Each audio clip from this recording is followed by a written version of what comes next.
Hello friends, welcome back to another video. और आज जो है यहाँ पर आईआईएससी का रिक्रूटमेंट आया है। आईआईएससी यानी इंडियन इंस्टीट्यूट ऑफ साइंस। यहाँ पर जो है एडमिनिस्ट्रेटिव की जो है पोस्ट निकली है। तो सबसे पहले आपको करना क्या है कि आपको अपने गूगल क्रोम में जाना है और ऊपर लिखना है आईआईएससी रिक्रूटमेंट। और यहाँ पर जो है आपको जब आप पेज को स्क्रॉल करेंगे तो यहाँ पर जो फर्स्ट वेबसाइट आएगी पोजीशंस ओपन आईआईएससी करके www.iisc.ac.in। जैसे ही आप इस पर क्लिक करेंगे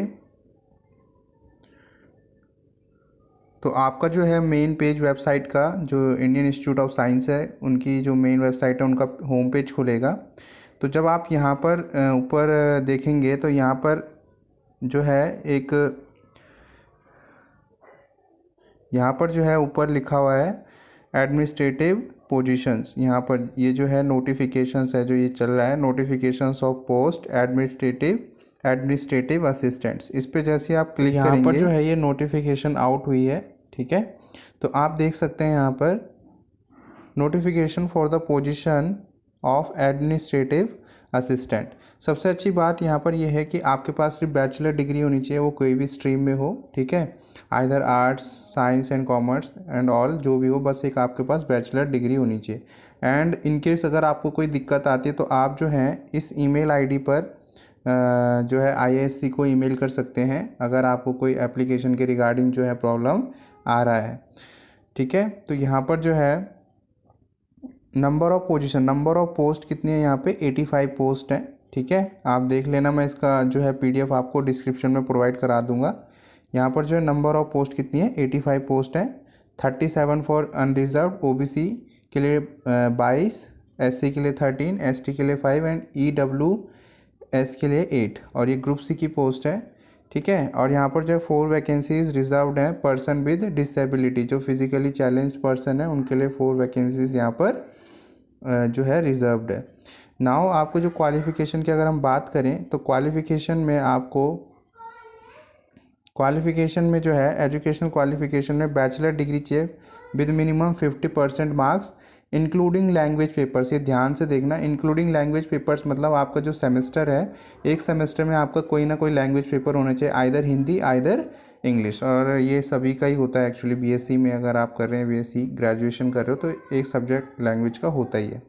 नेक्स्ट हम बात करते हैं अगर एज की, तो मैक्सिमम एज लिमिट जो है आपकी जो है 26 ईयर्स के होने चाहिए आप। ठीक है, और जो एज रिलैक्सेशन है डिफरेंट कैटेगरीज़ का वो है एससी के लिए 5 years, SC/ST candidates 3 years for OBC, 10 years for person with disability. ठीक है, जो फिजिकली चैलेंज्ड है, और 3 ईयर्स फॉर एक्स सर्विसमैन, अगर आपके फादर ठीक है मदर डिफेंस में है। ठीक है, तो उनके लिए भी जो है 3 ईयर का जो है और ज़्यादा रिलैक्सेशन है। नेक्स्ट यहाँ पर एक बात और ध्यान रखना है, जैसे जैसे ऊपर चलेंगे ये आप लोग पढ़ लेना। ठीक है, मैं बेसिक जो हूँ आपको बता रहा हूँ। नेक्स्ट यहाँ पर है जो पे है, यहाँ पर वो लेवल 3 का होगा। ठीक है, और 21,700 से शुरू होगा और प्लस अलाउंसेस आपको मिलेंगे यहाँ पर। तो अलाउंसेस डिपेंड करता है मेट्रोपॉलिटन, ठीक है, मेट्रो सिटीज़ में डिपेंड करता है। जितना ज़्यादा जो है वहाँ पर स्टैंडर्ड हाई होता है उतना ही ज़्यादा अलाउंस आपको मिलता है। तो यहाँ पर जो है जो इस तरह से ये आप लोग थोड़ा देख लेना खुद से भी। ठीक है, तो मेथड ऑफ सिलेक्शन जो है, यहाँ पर मेथड ऑफ सिलेक्शन होगा आपका टेस्ट, एप्टीट्यूड टेस्ट होगा आपका।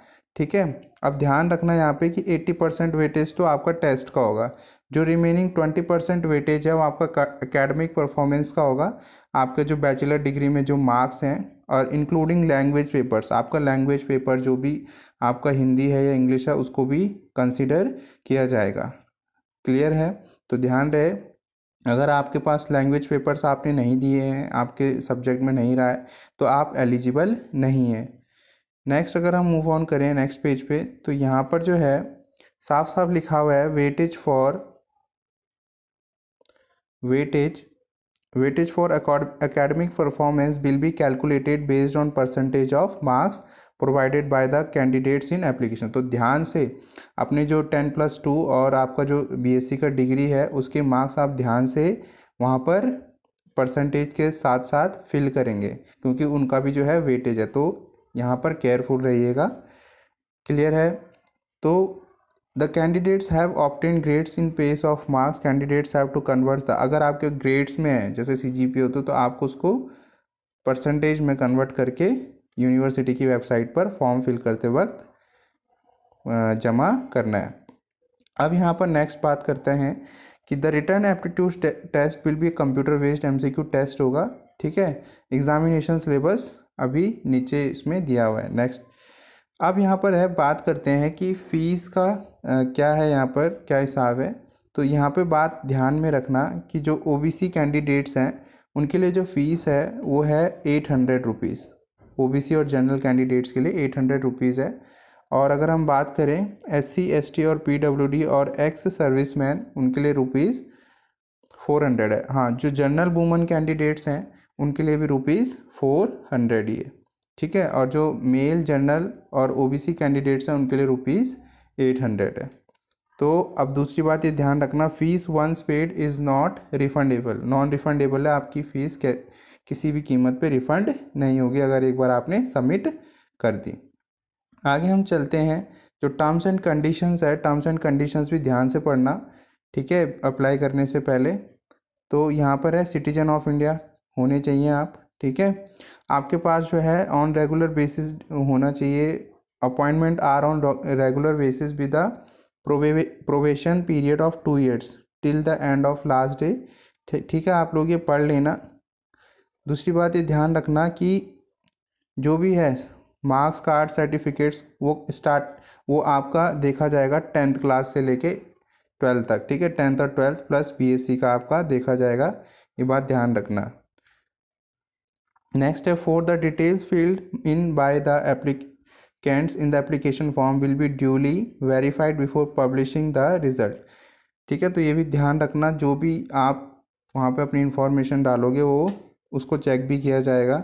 ठीक है, तो अगर कोई फर्जी डिग्री वाला है तो मत अप्लाई करना।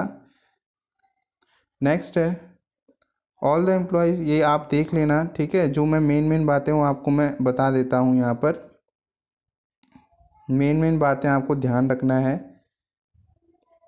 इसका जो PDF लिंक है वो मैं आपको यहाँ पर बता दूँगा। ये जो वेबसाइट है आपको यहाँ पर जो है, इस वेबसाइट पर जाके आप इसको फिल कर सकते हैं, iisc.ac.in positions.open नोटिफिकेशन के लिए। ठीक है, हाँ, और जो मेन बात है डेट कब से शुरू हुई थी, तो ओपन हुआ था ये 11 अक्टूबर से। ठीक है, 7 अक्टूबर तक, ये ध्यान रखना। ठीक है,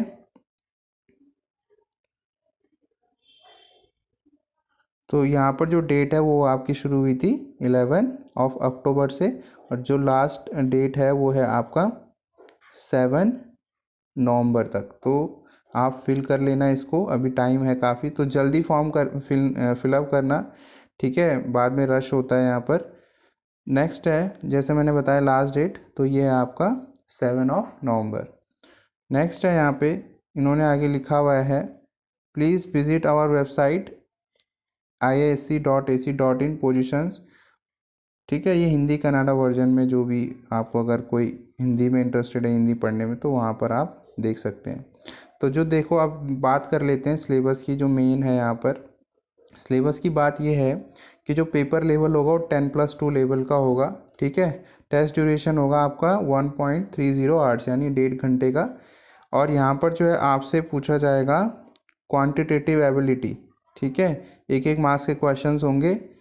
ठीक है, क्वांटिटेटिव क्वांट्स जो होता है रीजनिंग वगैरह, वर्बल एबिलिटी भी पूछा जाएगा, 16 मार्क्स के होंगे। लॉजिकल एंड न्यूमेरिकल रीजनिंग, ये भी 22 मार्क्स के होंगे। जनरल अवेयरनेस जो करंट अफेयर्स है 16 मार्क्स। कंप्यूटर की जो बेसिक नॉलेज है, ठीक है, वो भी आपको होनी चाहिए। हालांकि यहाँ पे कंप्यूटर ऐसा कुछ मांगा नहीं कि कंप्यूटर में आपके पास ये होना चाहिए, आपको बेसिक कंप्यूटर का आइडिया होना चाहिए। वहाँ से भी कुछ क्वेश्चंस होंगे। टोटल मार्क्स जो होंगे आपके वो 80 मार्क्स के होंगे। तो ये सिलेबस इसका मेंशन यहाँ पे करा हुआ इन्होंने, वर्बल एबिलिटी का है, लॉजिकल एंड न्यूमेरिकल रीजनिंग का है, तो ये आप लोग देख लेना। जनरल अवेयरनेस का भी यहाँ पे सिलेबस मेंशन है, क्लियरली मेंशन है, आपको ये पढ़ना है। ठीक है, तो आप इनको चेक कर सकते हैं। ठीक है, इनका लिंक मैं डिस्क्रिप्शन में दे दूँगा आपको। तब तक के लिए thank you for watching. God bless you all.